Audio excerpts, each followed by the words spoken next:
কই ছিল? এখানে তো ছিল। সব রাস্তাঘাট জানি উলট পালট লাগতেছে, চারিদিকে নদী নালা খাল বিল হয়ে আছে।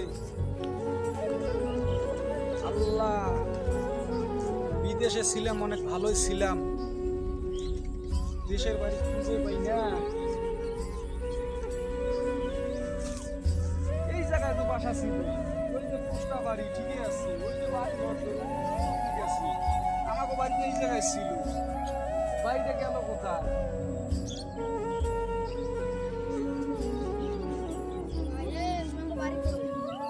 আমাকে বাড়ি তো এই জায়গায় ছিল। তুমি কেডা? আমার বাসা এই জায়গায়। তুমি ওই যে সব্বুরকে চেনো? হ্যাঁ চিনি তো। উনি আমার দাদু হয়।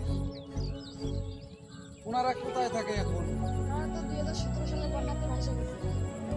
17 সালের বন্যায় ভাঙে গেছে মানে? 17 সালের বন্যার কথা কইতে পারে না। কইতে তো পারি, মিডিয়ার মধ্যে দেখছি 17 সালে বন্যা হয়েছে। এদিকে কত বাড়ি ঘর ছিল, সব দোকানে ভাঙে গেছে, শ্মশান হয়ে গেছে। আমাকে নানার খোঁজ খবর কইতে পারো না? এই নদী ভাঙার পর শেখ হাসিনা একটা আশ্রয় কেন্দ্র দিয়েছে, ওইখানে যা খোঁজ করে দেখি। হায় হায়, নিজের বাড়ি থাকতে এখন আশ্রয় কেন্দ্রে যা খোঁজ করমু। হায় রে কপাল, নিজের বসত বাড়ি ভাঙ্গে এখন যাবো আশ্রয় কেন্দ্র খুঁজতে। কি কপাল আমার গো।